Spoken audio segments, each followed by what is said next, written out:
നാടോടിക്കാറ്റ് എന്ന് പറയുന്ന സിനിമയിലെ ഒരു പാട്ട്, കരകാണ കടലലമേലെ മോഹപ്പൂങ്കുരുവി പറന്നേ. ഈ പാട്ട് ദാസൻ്റെ കൂടെ വിജയനും ഡാൻസ് ചെയ്യണമെന്ന് അറിഞ്ഞപ്പോൾ തന്നെ എൻ്റെ കൈയും കാലും വിറയ്ക്കാൻ തുടങ്ങി. ജീവിതത്തിൽ ഒരിക്കൽ പോലും താളാത്മകമായി ശരീരം ചലിപ്പിച്ചിട്ടില്ലാത്ത ഞാൻ ഡാൻസ് ചെയ്യുക. ബീച്ചിൽ ഞാൻ നിൽക്കുന്ന ഭാഗം പിളർന്ന് പാതാളത്തിലോട്ട് ഞാൻ പോയാലോ എന്ന് ആഗ്രഹിച്ചു പോയ നിമിഷമാണ്.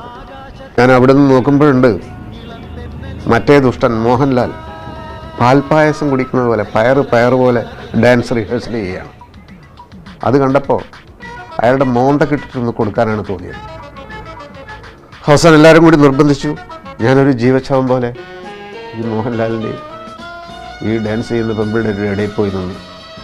പിന്നെ എനിക്ക് ശരിക്കും പറഞ്ഞാൽ വലിയ ഓർമ്മയൊന്നുമില്ല എന്താണ് സംഭവിച്ചത്.